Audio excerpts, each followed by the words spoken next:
Welcome everyone to this demo session on DevOps tutorial. Before I begin, guys, let me introduce myself. My name is Saurav and I have experience working on various DevOps solutions for different companies. I've worked on quite a lot of DevOps tools starting from Git, Jenkins, Docker, Puppet, Ansible. So this was about me, guys. And in today's session, we are going to focus on various stages and tools involved in DevOps and what exactly is the meaning of DevOps methodology. So let's move forward and have a look at the agenda for today. So this is what we'll be discussing today. We'll begin by understanding why we need DevOps. Everything exists for a reason, so we'll try to figure out that reason.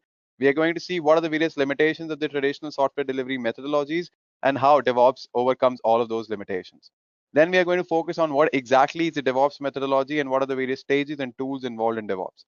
And then finally, in the hands-on part, I'll tell you how you can create a Docker image, how you can build it, test it, and even push it onto Docker Hub in an automated fashion using Jenkins. So I hope you all are clear with the agenda. Kindly give me a quick confirmation by writing down in the chat box. Dave says he's clear. So does Theon, Quinn, Kashif, Sohail, Jessica. Fine, I've got a confirmation from almost everyone. So let's move forward, guys, and we'll see why we need DevOps. So guys, let's start with the waterfall model. Now, before DevOps, organizations were using this particular software development methodology. It was first documented in the year 1970 by Royce and was the first public documented lifecycle model. The waterfall model describes a development method that is linear and sequential. Waterfall development has distinct goals for each phase of development. Now you must be thinking, why the name waterfall model? Because it's pretty similar to a waterfall. Now what happens in a waterfall, once the water has flowed over the edge of the cliff, it cannot turn back. The same is the case for waterfall development strategy as well. An application will go to the next stage only when the previous stage is complete. So let us focus on what are the various stages involved in waterfall methodology. So notice the diagram that is there in front of your screen. If you notice, it's almost like a waterfall, or you can even visualize it as a ladder as well. So first, what happens, the client gives requirements for an application. So you gather that requirement and you try to analyze it. Then what happens, you design the application, how the application is going to look like. Then you start writing the code for the application and you build it. When I say build it, it involves multiple things: compiling your application, unit testing, then even it involves packaging as well. After that, it is deployed onto the test servers for testing and then deployed onto the prod servers for release. And once the application is live, it is monitored. Now, I know this model looks perfect, and trust me, guys, it was at that time. But think about it. What will happen if we use it now? Fine, let me give you a few disadvantages of this model. So here are a few disadvantages. So first one is, once the application is in the testing stage, it is very difficult to go back and change something that was not well thought out in the concept stage. Now, what I mean by that, suppose you have written the code for the entire application, but in testing, there's some bug in that particular application.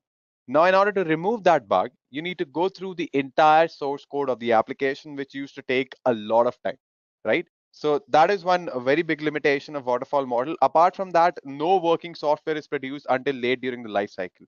We saw that when we are discussing about various stages of waterfall model. There are high amount of risk and uncertainty, which means that once your product is live, it is there in the market. Then if there is any bug or any downtime, then you have to go through the entire source code of the application again. You have to go through that entire process of waterfall model that we just saw in order to produce a working software again, right? So that's how it used to take a lot of time. There's a lot of risk and uncertainty. And imagine if you have upgraded some software stack in your production environment and that led to the failure of your application. Now to go back to the previous stable version used to also take a lot of time. Now, it is not a good model for complex and object-oriented projects, and it is not suitable for the projects where requirements are at a moderate to high risk of changing. So what I mean by that, suppose your client has given you a requirement for a web application today. Now, you have taken your own sweet time and you are in a condition to release the application, say, after 1 year. Now, after 1 year, the market has changed. The client does not want a web application. He's looking for a mobile application now. So this type of model is not suitable where requirements are at a moderate to high risk of changing. So there's a question popped on my screen. It is from Jessica. She's asking, so all the iteration in the waterfall model goes through all the stages? Well, there are no iteration as such, Jessica. First of all, it is not agile methodology or DevOps. It is waterfall model, right? There are no iterations. Once the stage is complete, then only it will be going to the next stage. So there are no iterations as such. If you're talking about the application when it is live, and then there is some bug or there is some downtime, Then at that time, based on the kind of bug which is there in the application, suppose there might be a bug because of some flawed version of a software stack installed in your production environment, probably some upgraded version. Because of that, your application is not working properly. So you need to roll back to the previous stable version of the software stack in your production environment. So that can be one bug. Apart from that, there might be bugs related to the code in which you have to check the entire source code of the application again. Now, if you look at it, to roll back and incorporate the feedback that you have got is used to take a lot of time, right? So I hope this answers your question. All right, she's fine with the answer. Any other questions, any other doubts you have, guys, you can just go ahead and ask me. Fine. So there are no questions right now. So I hope we have understood what was the traditional waterfall model. What are the various limitations of this waterfall model? Now we are going to focus on the next methodology that is called the agile methodology. Now, agile methodology is a practice that promotes continuous iteration of development and testing throughout the software development lifecycle of the project. So the development and the testing of an application used to happen continuously with the agile methodology. So what I mean by that, if you focus on the diagram that is there in front of your screen, so here we get the feedback from the testing that we have done in the previous iteration. We design the application again, then we develop it, then again we test it, then we discover a few things that we can incorporate in the application. We again design it, develop it, and there are multiple iterations involved in development and testing of a particular application. So in agile methodology, each project is broken up into several iterations, and all iterations should be of the same time duration. And generally, it is between 2 to 8 weeks. And at the end of each iteration, a working product should be delivered. So this is what agile methodology in a nutshell is. Now let me go ahead and compare this with the waterfall model. Now, if you notice in the diagram that is there in front of your screen, so waterfall model is pretty linear and it's pretty straight, as you can see it from the diagram, that we analyze the requirements, we plan it, design it, build it, test it, and then finally we deploy it onto the prod servers for release. But when I talk about the agile methodology, over here, the design, build, and testing part is happening continuously. We are writing the code, we are building the application, we are testing it continuously. And there are several iterations involved in this particular stage. And once the final testing is done, it is then deployed onto the prod servers for release, right? So agile methodology basically breaks down the entire software delivery lifecycle into small sprints or iterations that we call it, due to which the development and the testing part of the software delivery lifecycle used to happen continuously. So I hope you have understood this. If you have any questions or doubts related to waterfall or agile, you can just go ahead and ask. Any questions, guys? Fine, so there are no questions. Let's move forward and we are going to focus on what are the various limitations of agile methodology. The first and the biggest limitation of agile methodology is that the dev part of the team was pretty agile, right? The development and testing used to happen continuously. But when I talk about deployment, then that was not continuous. There was still a lot of conflicts happening between the dev and the ops side of the company. The dev team wants agility, whereas the ops team wants stability. And there's a very common conflict that happens, and a lot of you can actually relate to it, that the code works fine in the developer's laptop, but when it reaches to production, there is some bug in the application, or it does not work in the production at all. So this is because of some inconsistency in the computing environment that has caused that, and due to which the operations team and the dev team used to fight a lot. There were a lot of conflicts, guys, at that time happening. So agile methodology made the dev part of the company pretty agile, but when I talk about the ops side of the company, they needed some solution in order to solve the problem that I've just discussed, right? So I hope you are able to understand what kind of a problem I'm focusing on. If you go back to the previous diagram as well, so over here, if you notice, only the design, build, and test, or you can say development, building, and testing part is continuous, right? The deployment is still linear. You need to deploy it manually onto the various prod servers. That's what was happening in the agile methodology, right? So the error that I was talking about, due to which our application is not working fine. I mean, once your application is live and due to some software stack in the production environment, it doesn't work properly. Now to go back and change something in the production environment used to take a lot of time. For example, you have upgraded some particular software stack, and because of that, your application is not at all working. It fails to work. Now, to go back to the previous stable version of the software stack, the operations team was taking a lot of time because they have to go through the long scripts that they have written on in order to provision the infrastructure.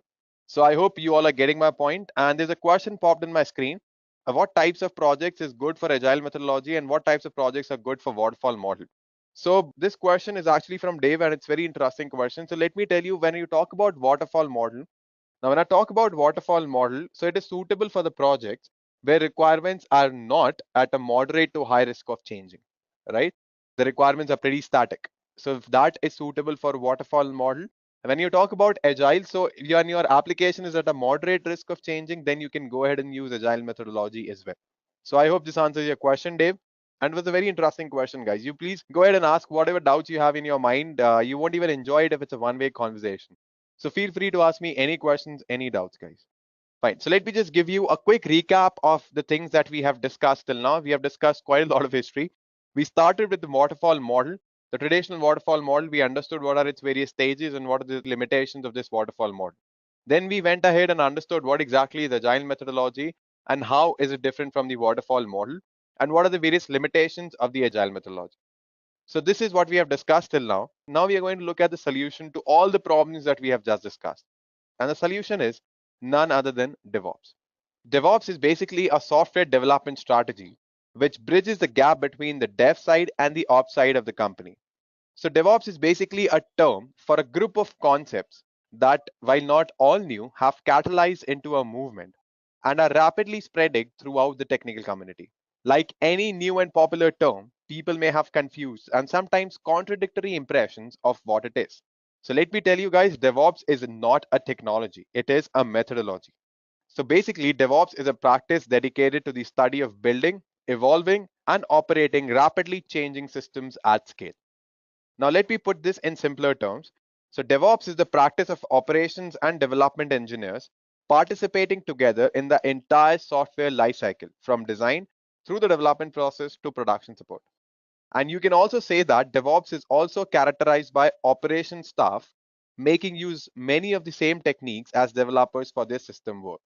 I'll explain you that how is this definition relevant because all we are saying here is DevOps is characterized by operations staff making use many of the same techniques as developers for their systems work. So when I will explain you infrastructure as code, you'll understand why I'm using this particular definition, right? So as you know that DevOps is a software development strategy which bridges the gap between the dev part and the ops side of the company and helps us to deliver good quality software in time. And how this happens? This happens because of various stages and tools involved in DevOps. So here is a diagram which is nothing but an infinite loop because everything happens continuously in DevOps, guys. Everything starting from coding, testing, deployment, monitoring, everything is happening continuously. And these are the various tools which are involved in the DevOps methodology, right? So not only the knowledge of these tools are important for a DevOps engineer, but also how to use these tools. How can I architect my software delivery lifecycle such that I get the maximum output, right? So it doesn't mean that, if I have a good knowledge of Jenkins or Git or Docker, then I become a DevOps engineer. No, that is not true. You should know how to use them. You should know where to use them to get the maximum output. So I hope you have got my point, what I'm trying to say here. If you have any questions, any doubts, just go ahead and ask me. In the next slide, I'll be discussing about various stages that are involved in DevOps. But before that, if you have any questions, please go ahead and ask me. There is one more question, and it's pretty interesting one, guys. It is from Kashev. He's asking, does organization uses all the tools for different stages? No, they'll be using one tool per stage, or there might be multiple tools, but there's no guarantee that they'll use all the tools that I've mentioned in my particular slide. Right? Based on their requirement, based on the kind of application that they have, they can go ahead and configure their entire software delivery lifecycle the way they want. So I hope this answers your question. So there's one more question popped on my screen. It is from Ashish. He's asking, what are the tools covered in the syllabus? So there are multiple tools which will be covered in the syllabus. For one stage, there might be one or multiple tools available. For example, there is Ansible as well as Chef and Puppet available in the course, and all of them are configuration management tools. When I talk about source code management, then we have covered Git. For building an application, there's Maven. For continuously testing, we have Selenium, and we even have Docker for containerization as well. And Jenkins is the heart of DevOps lifecycle. So we have chosen Jenkins as well in the course. Why we have chosen these tools is because they have the major market share, right? Apart from that, most of the companies have given good reviews about these tools. These are open source tools and pretty trending right now, and most of the companies are using it. All right. So he's happy with the answer. Fine. So let's move forward, guys, and we are going to focus on various stages involved in DevOps. So these are the various stages involved in DevOps. Let me just take you through all of these stages one by one. So starting from version control. So I'll be discussing all of these stages one by one as well, but let me just give you an entire picture of these stages in one slide first. So version control is basically maintaining different versions of the code. What I mean by that, suppose there are multiple developers writing a code for a particular application. So how will I know that which developer has made which commit at what time and which commit is actually causing the error? And how will I revert back to the previous commit? So I hope you're getting my point. My point here is how will I manage that source code? Suppose developer A has made a commit and that commit is causing some error. Now, how will I know that developer A has made that commit and at what time he made that commit and where in the code was that editing happened? Right. So all of these questions can be answered once you use version control tools like Git, Subversion, etc., etc. We are going to focus on Git in our course. So then we have continuous integration. So continuous integration is basically building your application continuously. What I mean by that, suppose any developer made a change in the source code, a continuous integration server should be able to pull that code and prepare a build. Now, when I say build, people have this misconception of, only compiling the source code. It is not true, guys. It includes everything, starting from compiling your source code, validating your source code review, unit testing, integration testing, etc., etc., and even packaging your application as well. Then comes continuous delivery. Now, the same continuous integration tool that we are using, suppose Jenkins. Now, what Jenkins will do once the application is built, it will be deployed onto the test servers for testing to perform, user acceptance tests or end user testing that you call it. There will be using tools like Selenium, right, for performing automation testing. And once that is done, it'll be then deployed onto the prod servers for release, right? That is called continuous deployment. And here we'll be using configuration management and containerization tools. So this is basically to provision your infrastructure, to provision your prod environment. And let me tell you guys, continuous deployment is something which is not a good practice because before releasing your product in the market, there might be multiple checks that you want to do before that, right? There might be multiple other testings that you want to do. So you don't want this to be automated, right? That's why continuous deployment is something which is not preferred. After continuous delivery, we can go ahead and manually use configuration management tools like Puppet, Chef, Ansible, and SaltStack, or we can even use Docker for a similar purpose, and then we can go ahead and deploy it onto the prod service for release. And once the application is live, it is continuously monitored by tools like Nagios or Splunk, which will provide the relevant feedback to the concerned teams. Right? So these are various stages involved in DevOps. All right, so there's a question popped on my screen, and Pooja is asking, what do you mean by code review? So when I say code review, so basically how the code is written. What are the various warnings in the code, right? So it'll give you a nice, what do you say, analysis of the code, basically static code analysis. If there are empty catch blocks or there are certain for loops which can be replaced with while loops, and all the different kinds of warnings, basically is what we call code review. It's basically static code analysis. So I hope this answers your question. So Ajay has requested me to repeat this entire slide once more. So definitely, Ajay, let me do that. So let's start with version control. So you've got the requirement from the client, you have designed it, how your application is going to look like, you know that. Now what you have 10 developers who are writing code for that particular application, right?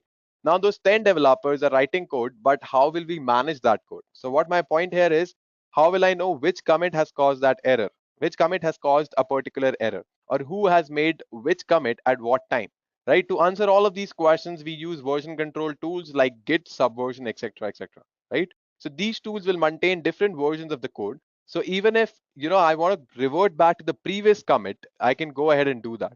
Right? I can go ahead and check out the previous version of the code as well. That is what basically source code management or version control is. Then comes continuous integration. So here continuous integration tools like Jenkins, what they do, they continuously build your application. When I say build, it includes compile, validate, code review, unit testing, integration testing, and even packaging your application. So that comes under continuous integration, continuously building your application. Once continuous build is done, you then deploy it onto the test servers for end user testing or user acceptance test, where you use tools like Selenium. That is called continuous delivery. Now till here, any questions, Ajay?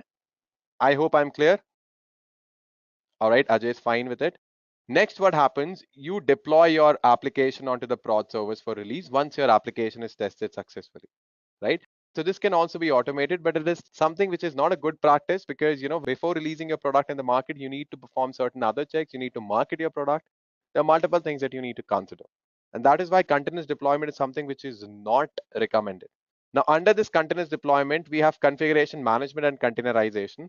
So configuration management tools are basically Chef, Puppet, Ansible, and SaltStack, which can provision and deploy your application onto the prod servers. And containerization is basically Docker containers, so which serves a similar purpose. Once your application is live, it will be continuously monitored by tools like Nagios or Splunk, which will provide the relevant feedback to the concerned teams. So that's how DevOps works. So these are the various stages involved in DevOps, right? So now let me just go back to clear if there are doubts. So this is how various stages are scheduled, various jobs are scheduled. So we have Jenkins here, we have a continuous integration server. So what Jenkins will do, the moment any developer makes a change in the source code, it will take that code and then it will trigger a build using tools like Maven or Ant or Gradle. Once that is done, it will deploy it onto the test servers for testing, for end user testing using tools like Selenium, JUnit, etc. Then what happens, it will automatically take that tested application and deploy it onto the prod servers for release, right? And then it is continuously monitored by tools like Nagios, Splunk, ELK, etc., etc. So Jenkins is basically heart of DevOps lifecycle. It gives you a nice 360-degree view of your entire software delivery lifecycle. So with that UI, you can go ahead and have a look how your application is doing currently, right? Where in which stage it is in right now, testing is done or not. All those things you can go ahead and see in the Jenkins dashboard, right? So there might be multiple jobs running in the Jenkins dashboard that you can see, and it gives you a very good picture of the entire software delivery lifecycle, guys. Don't worry, I'm going to discuss all of these stages in detail when we move forward, right? So till now, any questions, any doubts you have, guys, just feel free to ask me right now. Any questions?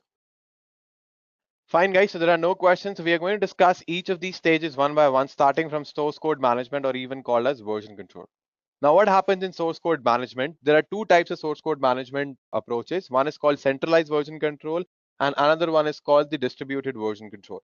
So source code management. Now imagine there are multiple developers writing a code for an application. If there is some bug introduced, how will we know which commit has caused that error, and how will I revert back to the previous version of the code?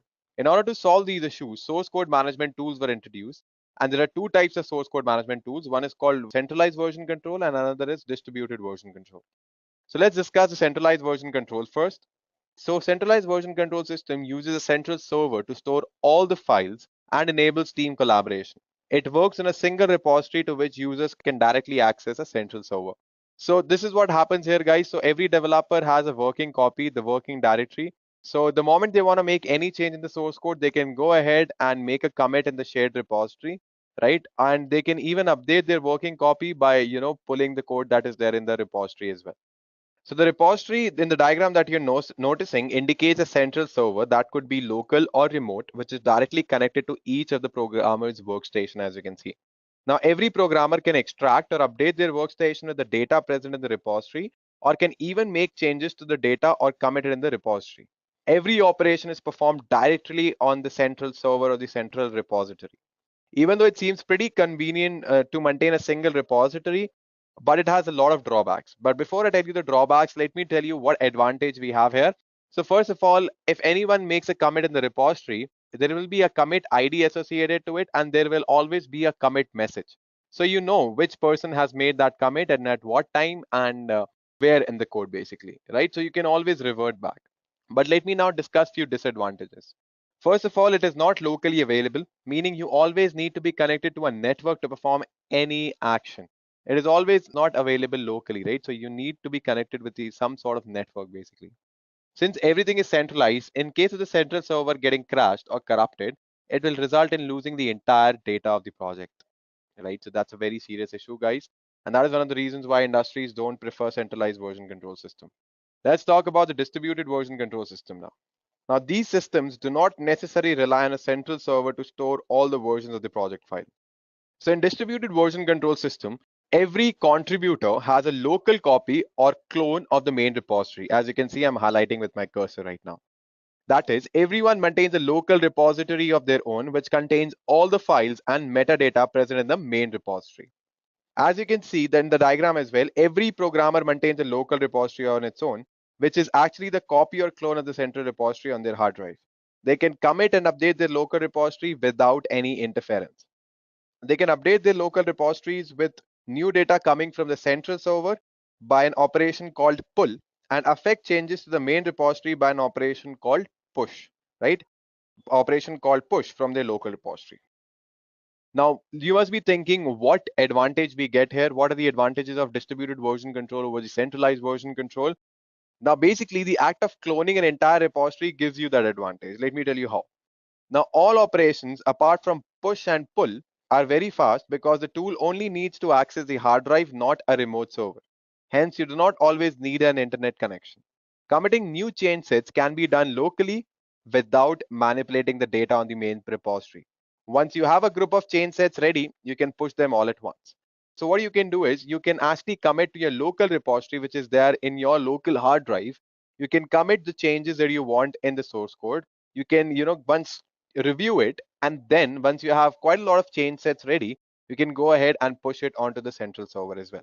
If the central server gets crashed at any point of time, the lost data can be easily recovered from any one of the contributors' local repositories. This is one very big advantage. Apart from that, since every contributor has a full copy of the project repository, they can share changes with one another if they want to get some feedback before affecting the changes in the main repository as well. So these are the various ways in which distributed version control system is actually better than the centralized version control system. So we saw the two types of source code management systems, and I hope you have understood it.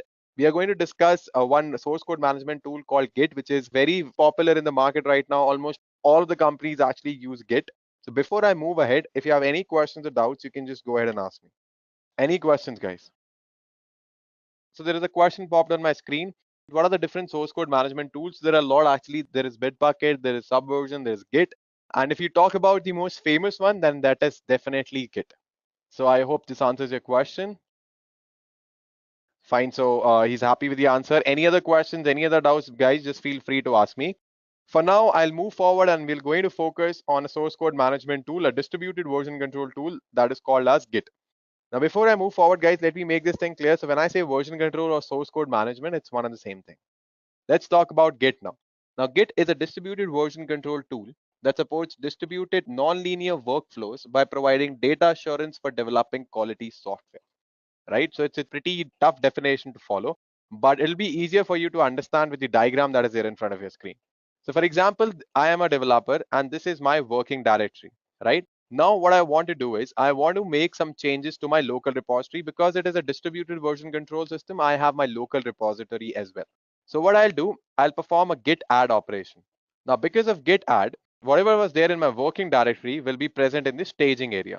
Now you can visualize the staging area as something which is between the working directory and your local repository, right? And once you have done git add, you can go ahead and perform git commit to make changes to your local repository. And once that is done, you can go ahead and push your changes to the remote repository as well. After that, you can even perform git pull to add whatever is there in your remote repository to your local repository and perform git checkout to add everything which was there in your local repository to your working directory as well. All right, so let me just repeat it once more for you guys. So I have a working directory here. Now, in order to add that to my local repository, I need to first perform git add that will add it to my staging area. Staging area is nothing but an area between the working directory and the local repository. After git add, I can go ahead and execute git commit, which will add the changes to my local repository. Once that is done, I can perform git push to push the changes that I've made in my local repository to the remote repository. And in order to pull the changes which are there in the remote repository to the local repository, you can perform git pull and finally git checkout that will be added to your working directory as well. And git merge is also a pretty similar command. Now, if you want to learn more about Git, I'll leave the link in the chat box. You can go ahead and have a look at that video. For the people who are watching it on YouTube, can find the link in the description box below. Now, before we move forward, guys, let me just show you a few basic commands of Git. So I've already installed Git in my CentOS virtual machine. And if you have any problems installing Git, you can refer the Git installation video. I'll leave the link in the chat box. And similarly, the people who are watching it on YouTube can find it in the description box below. Right, so let me just quickly open my CentOS virtual machine to show you a few basic operations that you can perform with Git. CentOS virtual machine, and I've told you that I've already installed Git. Now, in order to check the version of Git, you can just type in here git hyphen hyphen version, and you can see that I have 2.7.2 here. Let me go ahead and clear my terminal. So now let me first make a directory and let me call this as Edureka hyphen repository. And I'll move into this Edureka repository. So first thing that I need to do is initialize this repository as an empty Git repository. So for that, all I have to type here is git init, and it will go ahead and initialize this empty directory as a local Git repository. So it has been initialized now. As you can see, initialize empty Git repository in home edureka-report.git. All right then. So over here, I'm just going to create a file, a Python file. So let me just name that as edureka.py. And I'm going to make some changes in this particular file. So I'll use gedit for that. I'm just gonna write in here a normal print statement. Welcome to Edureka. Close the parenthesis, save it, close it. Let me clear my terminal. Now, if I hit an ls command, so I can see that edureka.py file is here. Now, if you can recall from the slides, I was telling you in order to add a particular file or a directory into the local Git repository, first I need to add it to my staging area. And how will I do that? By using the git add command. So all I have to type here is git add and the name of my file, which is edureka.py. And here we go. So it is done now. Now, if I type in here git status, it will give me the files which I need to commit. So this particular command gives me the status. Status as in it will tell me what all files I need to commit to the local repository. So it says one new file has been created, that is edureka.py in the stage, and it is present in the staging area. And I need to commit this particular file. So all I have to type here is git commit -m and the message that I want. So I'll just type in here first commit, and here we go. So it is successfully done now. So I've added a particular file to my local Git repository. So now what I'm going to show you is basically how to deal with the remote repositories. So I have a remote Git repository present on GitHub. So I've created a GitHub account. So the first thing that you need to do is create a GitHub account, and then you can go ahead and create a new repository there. And then I'll tell you how to add that particular repository to your local Git repository. Let me just go to my browser once. Let me just zoom it a bit, and yeah. So this is my GitHub account, guys. And what I'm going to do is I'm first going to go to this repositories tab, and I'm going to add one new repository. So I'll click on new. I'm going to give a name to this repository. So whatever name that you want to give, you just go ahead and do that. Let me just write here git hyphen tutorial hyphen DevOps, whatever name that you feel like. Just go ahead and write that. I'm going to keep it public. If you want any description, you can go ahead and give that. And I can also initialize it with a README. Create repository, and that's all you have to do in order to create a remote GitHub repository. Now, over here, you can see that there's only one readme.md file. So what I'm going to do, I'm just going to copy this particular SSH link, and I'm going to perform git remote add origin, and the link that I've just copied, I'll paste it here, and here we go. So this has basically added my remote repository to my local repository. Now what I can do is I can go ahead and pull whatever's there in my remote repository to my local Git repository. For that, all I have to type here is git pull origin master, and here we go. So it is done now. As you can see that I've pulled all the changes. So let me clear my terminal and hit an ls command. So you'll find readme.md present here, right? Now what I'm going to show you is basically how to push this edureka.py file onto my remote repository. So for that, all I have to type here is git push origin master, and here we go. So it is done now.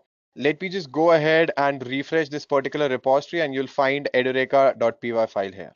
Let me just go ahead and reload this. So you can see edureka.py file where I've written welcome to Edureka. So it's that easy, guys. Let me clear my terminal now. So I've covered few basics of Git. So let's move forward with this DevOps tutorial, and we are going to focus on the next stage, which is called continuous integration. So we have seen few basic commands of Git. We saw how to initialize an empty directory into a Git repository, how we can, add a file to the staging area, and how we can go ahead and commit it in the local repository. After that, we saw how we can push the changes in the local repository to the remote repository. My repository was on GitHub. I told you how to connect to that remote repository, and then how even you can pull the changes from the remote repository, right? So all of these things we have discussed in detail. Now let's move forward, guys, and we are going to focus on the next stage, which is called continuous integration. So continuous integration is basically a development practice in which the developers are required to commit changes to the source code in a shared repository several times a day, or you can say more frequently. And every commit made in the repository is then built. This allows the teams to detect the problems early. So let us just understand this with the help of the diagram that is there in front of your screen. So here we have multiple developers which are writing code for a particular application, and all of them are committing code to a shared repository, which can be a Git repository or a Subversion repository. From there, the Jenkins server, which is nothing but a continuous integration tool, will pull that code the moment any developer commits a change in the source code. The moment any developer commits a change in the source code, Jenkins server will pull that, it will prepare a build. Now, as I have told you earlier as well, build does not only mean compiling the source code. It includes compiling, but apart from that, there are other things as well. For example, code review, unit testing, integration testing, packaging your application into an executable file. It can be a war file or it can be a jar file. So it happens in a continuous manner. The moment any developer comes to change in the source code, Jenkins server will pull that, prepare a build, right? So this is called as continuous integration. So Jenkins has various tools in order to perform this. So it has various tools for development, testing, and deployment technologies. It has well over 2,500 plugins. So you need to install that plugin and you can just go ahead and trigger whatever job you want with the help of Jenkins. It is originally written in Java, right? And let's move forward and we are going to focus on continuous delivery now. So continuous delivery is nothing but taking continuous integration to the next step. So what are we doing in a continuous manner or in an automated fashion? We are taking this build application onto the test server for end user testing or unit or user acceptance test, right? So that is basically what is continuous delivery. So let us just summarize continuous delivery again. Moment any developers makes a change in the source code, Jenkins will pull that code, prepare a build. Once build is successful, it will take the build application and Jenkins will deploy it onto the test server for end user testing or user acceptance test. So this is basically what continuous delivery is. This happens in a continuous fashion. So what advantage we get here? Basically, if there's a build failure, then we know which commit has caused that error and we don't need to go through the entire source code of the application. Similarly, for testing, even if any bug appears in testing as well, we know which commit has caused that error and we can just go ahead and have a look at that particular commit instead of checking out the entire source code of the application. So basically this system allows the teams to detect problems early, right? As you can see it from the diagram as well. Now, if you want to learn more about Jenkins, I'll leave a link in the chat box. You can go ahead and refer that. And people who are watching it on YouTube can find that link in the description box below. Now we're going to talk about continuous deployment. So continuous deployment is basically taking the application, the build application that you have tested and deploying that onto the prod servers for release in an automated fashion. So once the application is tested, it will automatically be deployed onto the prod servers for release. Now, this is something not a good practice, as I've told you earlier as well, because there might be certain checks that you need to do in order to release your software in the market, or you might want to market your product before that. So there are a lot of things that you want to do before deploying your application. So it's not advisable or a good practice to, actually automatically deploying your application onto the prod service for release. So this is basically continuous integration, delivery, and deployment. Any questions you have, guys, you can ask me. All right, so Jagrati wants me to repeat it once more. Sure, Jagrati, I'll do that. Let's start with continuous integration. So continuous integration is basically committing the changes in the source code more frequently, and every commit will then be built using a Jenkins server, right? Or any continuous integration server. So this Jenkins, what it'll do, it'll trigger a build the moment any developer commits a change in the source code. And build includes your compiling, code review, unit testing, integration testing, packaging, and everything. So I hope you're clear with what is continuous integration. It is basically continuously building your application. The moment any developer commits a change in the source code, Jenkins will pull that code and prepare a build. So I have a question popped on my screen. This is from Jessica. What do you exactly mean by unit and integration testing? All right. Well, let me just explain you that with an example of a pen. What happens when you are manufacturing a pen in the factory? It will be manufactured in small pieces. The cap, the body, and all those things, right? So checking the functioning of those small pieces is basically unit testing, and then integrating multiple pieces together and then testing is what is called integration testing. I hope this answers your question.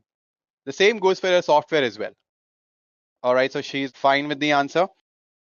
Let's move forward, and now I'm going to explain you continuous delivery.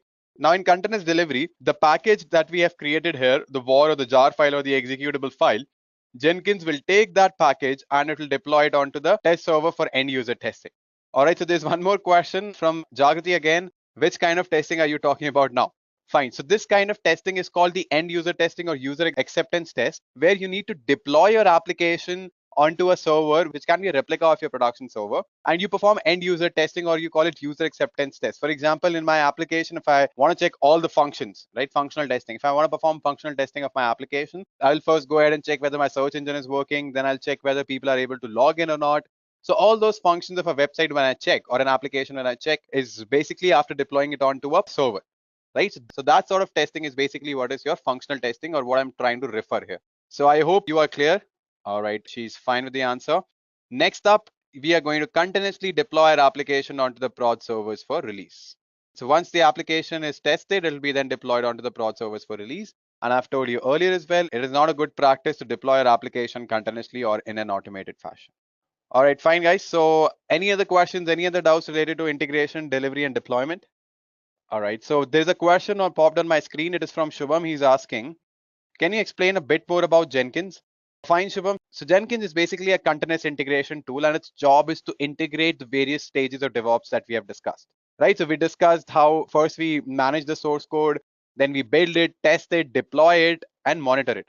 So Jenkins server or the Jenkins continuous integration tool will actually integrate all of these stages. Now, what it does, it will give you a nice UI. Basically, that UI will contain the entire software delivery lifecycle. That will give you the 360-degree view of your entire software delivery lifecycle.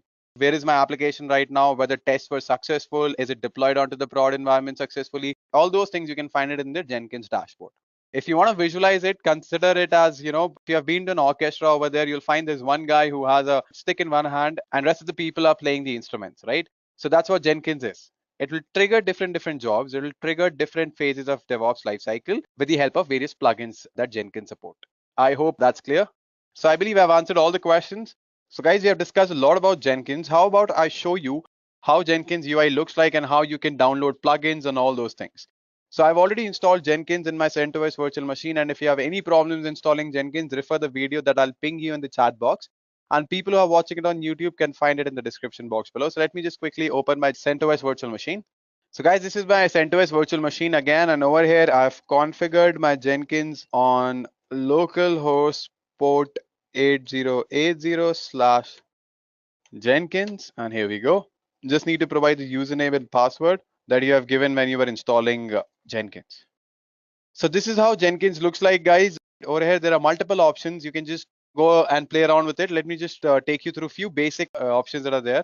So when you click on new item, you'll be directed to a page which will ask you to give a name to your project. So give whatever name that you want to give.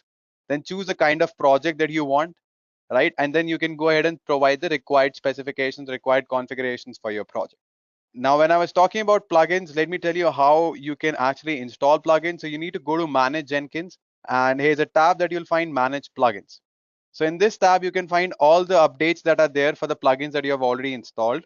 In the available section, you'll find all the available plugins that Jenkins support. So you can just go ahead and search for the plugin that you want to install, just check it, and then you can go ahead and install it. Similarly, the plugins that are installed will be found in the Install tab, and then you can go ahead and check out the Advanced tab as well. So this is something different. Let's not just focus on this for now.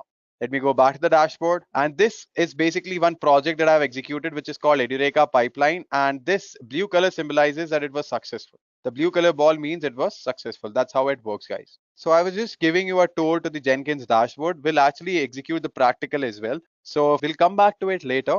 But for now, let me open my slides and we'll proceed with the next stage in the DevOps lifecycle. So now let's talk about configuration management. So what exactly is configuration management? So now let me talk about few issues with the deployment of a particular application or provisioning of the servers. So basically what happens, I have built my application, but when I deploy it onto the test servers or onto the prod servers, there are some dependency issues because of which my application is not working fine. For example, in my developer's laptop, there might be some software stack which was upgraded, but in my prod and in the test environment, they're still using the outdated version of that software stack, because of which the application is not working fine. This is just one example. Apart from that, what happens when your application is live and it goes down because of some reason? And that reason can be you have upgraded a software stack. Now, how will you go back to the previous stable version of that software stack? So there are a lot of issues with, the admin side of the company, the ops side of the company, which were removed with the help of configuration management tools. So, before admins used to write these long scripts in order to provision the infrastructure, whether it's the test environment or the prod environment or the dev environment. So they used to write those long scripts, right, which was prone to error. Plus, it used to take a lot of time. And apart from that, the admin who has written that script, no one else can actually recognize what's the problem with it if you have to debug it. So there are a lot of problems that were there with the admin side or the ops side of the company, which were removed by the help of configuration management tools. And one very important concept that you guys should understand is called infrastructure as code, which means that writing code for your infrastructure. That's what it means. Suppose if I want to install LAMP stack on all of these three environments, whether it's dev, test, or prod, I'll write the code for installing LAMP stack in one central location, and I can go ahead and deploy it onto dev, test, and prod. So I have the record of the system state present in my one central location. Even if I upgrade it to the next version, I still have the record of the previous stable version of the software stack, right? So I don't have to manually go ahead and write scripts and deploy it onto the nodes. This is that easy, guys. So now let me just focus on few challenges that configuration management helps us to overcome. First of all, it can help us to figure out which components to change when requirements change. It also helps us in redoing an implementation because the requirements have changed since the last implementation. And very important point, guys, that it helps us to revert to a previous version of the component if you have replaced with a new but the flawed version.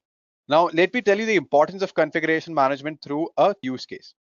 Now, the best example I know is of New York Stock Exchange. A software glitch prevented the NYSE from trading stocks for almost 90 minutes. This led to millions of dollars of loss. A new software installation caused the problem. That software was installed on 8 of its 20 trading terminals, and the system was tested out the night before. However, in the morning, it failed to operate on the 8 terminals. So there was a need to switch back to the old software. Now, you might think that this was a failure of NYSE's configuration management process, but in reality, it was a success. As a result of proper configuration management, NYSE recovered from that situation in 90 minutes, which was pretty fast. Had the problem continued longer, the consequences would have been more severe, guys. So I hope you have understood its importance. Now let's focus on various tools available for configuration management. So we have multiple tools like Puppet, Chef, Ansible, and SaltStack. I'm going to focus on Puppet for now. So Puppet is a configuration management tool that is used for deploying, configuring, and managing servers. So let's see what are the various functions of Puppet. So first of all, you can define distinct configurations for each and every host and continuously check and confirm whether the required configuration is in place and is not altered on the host. So what I mean by that, you can actually define distinct configurations. For example, in my one particular node, I need this software stack. In another node, I need this software stack. So I can, define distinct configurations for different nodes and continuously check and confirm whether the required configuration is in place and is not altered. And if it is altered, Puppet will revert back to the required configurations. This is one function of Puppet. It can also help in dynamic scaling up and scaling down of machines. So what will happen if in your company there's a big billion day sale, right? And you're expecting a lot of traffic. So at that time, in order to provision more servers, probably today your task is to provision 10 servers, and tomorrow you might have to provision, say, 100 VMs, right? So how will you do that? You cannot go ahead and do that manually by writing scripts. You need tools like Puppet that can help you in dynamic scaling up and scaling down of machines. It provides control over all of your configured machines, so a centralized change gets propagated to all automatically. So it follows a master slave architecture in which the slaves will poll the central server for changes made in the configuration. So we have multiple nodes there which are connected to the master. So they will poll, they will check continuously, is there any change in the configuration happened in the master? The moment any change happen, it will pull that configuration and deploy it onto that particular node. I hope you're getting my point. So this is called pull configuration. In push configuration, the master will actually push the configurations onto the nodes, which happens in Ansible and SaltStack, but does not happen in Puppet and Chef. So these two tools follow pull configuration, and Ansible and SaltStack follows push configuration, in which these configurations are pushed onto the nodes. And here in Chef and Puppet, the nodes will pull that configurations. They keep on checking the master at regular intervals. And if there is any change in the configuration, it will pull it. Now, let me explain you the architecture that is there in front of your screen. So that is basically a typical Puppet architecture in which what happens, you can see that there's a master slave architecture. Here is our Puppet master and here is our Puppet slave. Now, the functions which are performed in this architecture, first the Puppet agent sends the fact to the Puppet master. So this Puppet slave will first send the facts to the Puppet master. Facts, what are facts? Basically, they are key value data pairs. It represents some aspects of slave state, such as its IP address, uptime, operating system, or whether it's a virtual machine, right? So that's what basically facts are. And the Puppet master uses a fact to compile a catalog that defines how the slaves should be configured. Now, what is a catalog? It is a document that describes the desired state for each resource that Puppet master manages on a slave. Then what happens? The Puppet slave reports back to the master, indicating that configuration is complete and which is also visible in the Puppet dashboard. So that's how it works, guys. If you have any questions or doubts, you can go ahead and ask me. All right, so Shubham is asking a question. He's asking, can you give me some tool examples with push and pull configuration? Well, sure. So as I've told you that Ansible and SaltStack uses the push configuration in which you write the scripts or you write the configurations in one central location. That can be an Ansible control machine, right? Or basically a master. And from that master, suppose you want to push those configurations on the 50 nodes, you can go ahead and execute a command in the slave and push that onto as many nodes as you want. Let's talk about pull configuration now. So in pull configuration, the nodes will actually poll the central server for configurations at regular intervals. It can be a puppet slave, it can be puppet master, it can be a chef server. So the nodes will poll the central server for configurations, and it will pull any change that has happened in the configuration. So I hope you have understood it. Just give me a confirmation, Shubham, so that I can move forward. All right, he says yes, all clear. Fine, guys. So I can see there are no more questions. So let's move forward and talk about containerization now. So what exactly is containerization? So I believe all of you have heard about virtual machines. So what are containers? Containers are nothing but the lightweight alternatives to virtual machines. So let me just explain that to you. So we have Docker containers that will contain the binaries and libraries required for a particular application. And that's when we call it, we have containerized a particular application, right? So let us focus on the diagram that is there in front of your screen.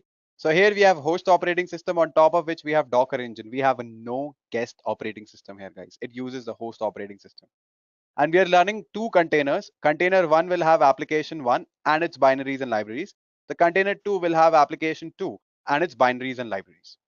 So all I need in order to run my application is this particular container or this particular container, because all the dependencies are already present in that particular container. So what is basically a container? It contains my application. The dependencies of my application, the binaries, libraries required for that application is there in my container. Nowadays, if you must have noticed that when you want to install some software, you'll actually get ready to use Docker containers, right? That is the reason, because it's pretty lightweight when you compare it with virtual machines, right? So let me discuss a use case how you can actually use Docker in the industry. So suppose you have some complex requirements for your application. It can be a microservice, it can be a monolithic application, anything. So let's just take microservice. So suppose you have complex requirements for your microservice, so you have written the Docker file for that. With the help of this Docker file, I can create a Docker image. So Docker image is nothing but, a template. You can think of it as a template for your Docker container, right? And with the help of Docker image, you can create as many Docker containers as you want. Let me repeat it once more. So we have written the complex requirements for a microservice application in an easy to write Docker file. From there, we have created a Docker image, and with the help of Docker image, we can build as many containers as we want. Now that Docker image, I can upload that onto Docker Hub, which is nothing but a Git repository of Docker images. You can have public repositories, you can have private repositories there. And from Docker Hub, any team, be it staging or production, can pull that particular image and prepare as many containers as they want. So what advantage we get here? Whatever was there in my developer's laptop, right? The microservice application, the guy who has written that, and the requirements for that microservice application. So that guy is basically a developer, and because he's only developing the application. So whatever's there in my developer's laptop, I have replicated in my staging as well as in my production. So there's a consistent computing environment throughout my software delivery lifecycle. I hope you're getting my point. Any questions you have, any doubts? I'll actually open my virtual machine and I'll show you a few basics of Docker as well. But before that, if you have any questions, anything in your mind, please feel free to ask me. Okay, there's a question popped on my screen. What is the difference between virtual machines and Docker containers? So with the help of Docker containers, you don't have to pre-allocate any RAM, right? It will take as and when required. But in virtual machines, you have to pre-allocate some amount of RAM, because of which a lot of resources are wasted. So yeah, it's a lightweight alternative to virtual machines. It doesn't work on the guest operating system. It uses the host operating system, the Docker containers. So these are a few differences which actually makes it better than virtual machines and a lightweight alternative to virtual machines. Can I download Hadoop Docker image from Docker Hub and I can run it? Well, definitely you can go ahead and start doing that. There's no stopping you. If there is a Docker image available on Docker Hub for Hadoop, let's try to pull it. Why not? So guys, let me just quickly brief you again about what exactly are Docker containers. So just visualize container as actually a box in which your application is present with all its dependencies, except the box is infinitely replicable. Whatever happens in the box stays in the box unless you explicitly take something out or put something in. And when it breaks, you will just throw it away and get a new one. So containers usually make your application easy to run on different computers. Ideally, the same image should be used to run containers in every environment stage from development to production. So that's what basically Docker containers are. So guys, this is my CentOS virtual machine here again, and I've already installed Docker. If you want to learn how to install Docker, just refer the link that I'll ping you in the chat box. Then the people who are watching it on YouTube can find it in the description box below. So the first thing is I need to start Docker. For that, I'll type systemctl start Docker. Give the password, and it has started successfully. So now what I'm going to do, there are few images which are already there in Docker Hub, which are public images. You can pull it at any time you want. Right, so you can go ahead and run that image as many times as you want. You can create as many containers as you want. So basically, when I execute the command of pulling an image from Docker Hub, it will try to first find it locally, whether it's present or not. And if it is present, then it's well and good. Otherwise, it will go ahead and pull it from the Docker Hub. So right, so before I move forward, let me just show you how Docker Hub looks like. If you have not created an account on Docker Hub, you need to go and do that, because for executing a use case, you have to do it. It's free of cost. So this is how Docker Hub looks like, guys. And this is my repository that you can notice here, right? I can go ahead and search for images here as well. So for example, if I want to search for Hadoop images, which I believe one of you asked, so you can find that we have Hadoop images present here as well, right? So these are nothing but few images that are there on Docker Hub. So I believe now I can go back to my terminal and execute few basic Docker commands. So the first thing that I'm going to execute is called Docker images, which will give the list of all the images that I have in my local system. So I have quite a lot of images, you can see, right? This is the size and all those things when it was created, the image, this is called the image ID, right? So I have all of these things displayed on my console. Let me just clear my terminal. Now what I'm going to do, I'm going to pull an image, right? So all I have to type here is docker pull. For example, if I want to pull an Ubuntu image, I'll just type in here docker pull Ubuntu, and here we go. So it is using default tag latest. So tag is something that I'll tell you later, but yeah, it will provide the default tag latest all the time. So it is pulling from the Docker Hub right now because it couldn't find it locally. So download is complete. It is currently extracting it. Now, if I want to run a container, all I have to type here is docker run -it Ubuntu, or you can type the image ID as well. So I am in the Ubuntu container. So I've told you how you can see the various Docker images. I've told you how you can pull an image from Docker Hub and how you can actually go ahead and run a container. So if you want to know more about Docker, I'll leave a link in the chat box. You can go ahead and have a look. And people who are watching it on YouTube can find it in the description box below. For now, let's go back to our slides. And we're going to focus on continuous monitoring now. So continuous monitoring tools resolve any system errors. You know, what kind of system errors? Low memory, unreachable server, etc., etc., before they have any negative impact on your business productivity. Now, what are the reasons to use continuous monitoring tools? Let me tell you that. It detects any network or server problems. It can determine the root cause of any issue. It maintains the security and availability of the services and also monitors and troubleshoots server performance issues.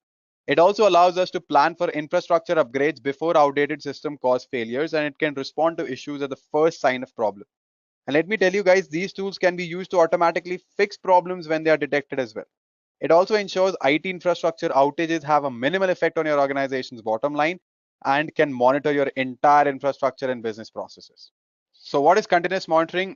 It is all about the ability of an organization to detect, report, respond, contain, and mitigate the attacks that occur on its infrastructure or on the software.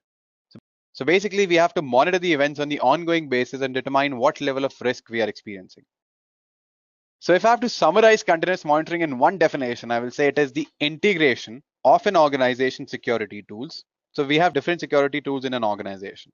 The integration of those tools, the aggregation, normalization, and correlation of the data that is produced by the security tools, right? Now what happens? The data that has been produced, the analysis of that data based on the organization's risk goals and threat knowledge and near real-time response to the risk identified is basically what is continuous monitoring. And there's a very good saying, guys, if you can't measure it, you can't manage it. I hope you know what I'm talking about. Now, there are multiple continuous monitoring tools available in the market. We're going to focus on Nagios. Nagios is used for continuous monitoring of systems, applications, services, and business processes in a DevOps culture, right? And in the event of failure, Nagios can alert technical staff of the problem, allowing them to begin remediation process before outages affect business processes, end users, or customers. So with Nagios, you don't have to explain why an unseen infrastructure outage affect your organization's bottom line. So let me tell you how it works. So I'll focus on the diagram that is there in front of your screen. So Nagios runs on a server usually as a daemon or a service. It periodically runs plugins residing on the same server. They contact hosts or servers on your network. So you can see it in the diagram as well. It periodically runs plugins residing on the same server. They contact hosts or servers on your network or on the internet.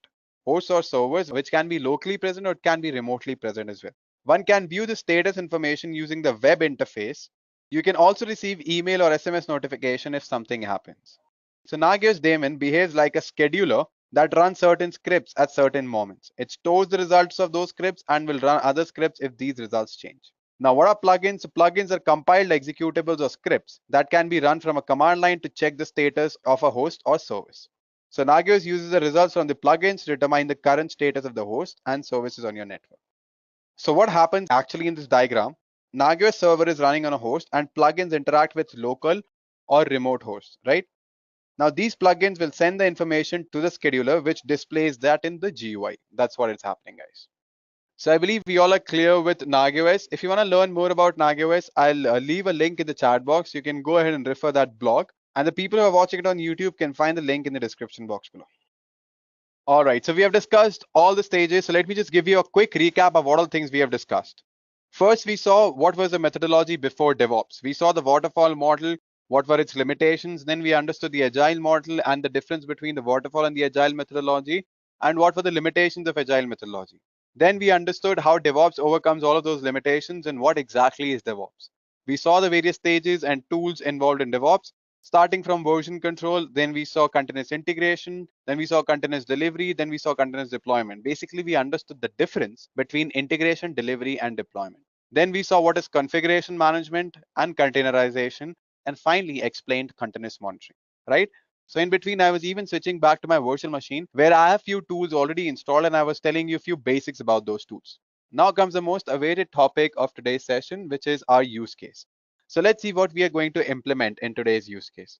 So this is what we'll be doing. We have Git repository, right? So developers will be committing code to this Git repository, and from there, Jenkins will pull that code and it will first clone that repository. After cloning that repository, it will build a Docker image using a Docker file. So we have that Docker file, we'll use that to build an image.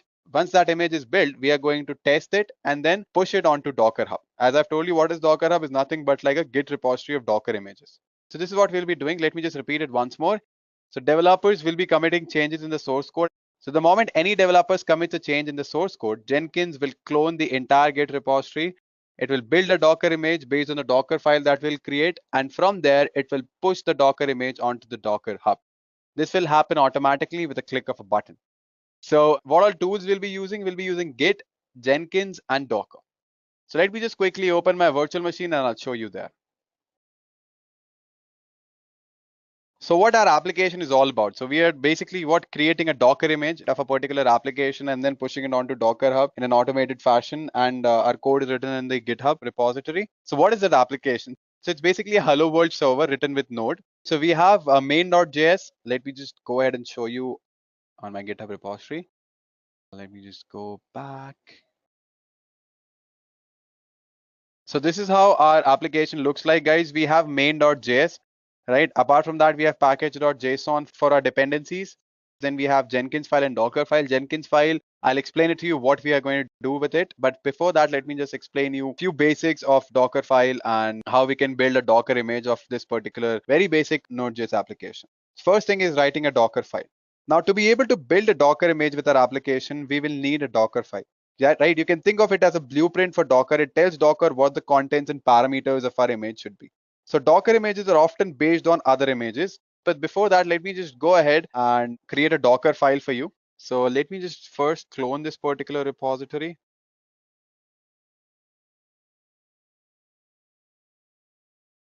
So let me go to that particular directory first. It's there in downloads. Let me unzip this first, unzip DevOps-tutorial. And let me hit an ls command. So here is my application present. So I'll just go to this particular DevOps-tutorial-master and let me just clear my terminal. So let us focus on what all files we have. We have Docker file. Let's not focus on Jenkins file at all for now, right? We have Docker file, we have main.js, package.json, readme.md, and we have test.js. So I have a Docker file with the help of which I'll be creating a Docker image, right? So let me just show you what I've written in this Docker file. Before this, let me tell you that Docker images are often based on other images, right? For this example, we are basing our image on the official Node Docker image. So this line that you're seeing is basically to base our application on the official Node Docker image. This makes our job easy and our Docker file very, very short, guys. So the hectic task of installing Node and its dependencies in the image is already done in our base image. So we'll just need to include our application. Then we have set a label maintainer. I mean, this is optional. If you want to do it, go ahead. If you don't want to do it, it's still fine. There's a health check, which is basically for Docker to be able to tell if the server is actually up or not. And then finally, we are telling Docker which port our server will run on, right? So this is how we have written the Docker file. Let me just go ahead and close this. And now I'm going to create an image using this Docker file. So for that, all I have to type here is sudo docker build /home/edureka downloads DevOps-tutorial, basically the path to my Docker file. And here we go. We need to provide the sudo password. So it has started now. It is creating an image for me, the Docker image, and it is done now. It has successfully built, and this is my image ID. Right, so I can just go ahead and run this as well. So all I have to type here is docker run -it and my image ID, and here we go. So it is listening at port 8000. Let me just stop it for now. So I've told you how you can create an image using Dockerfile.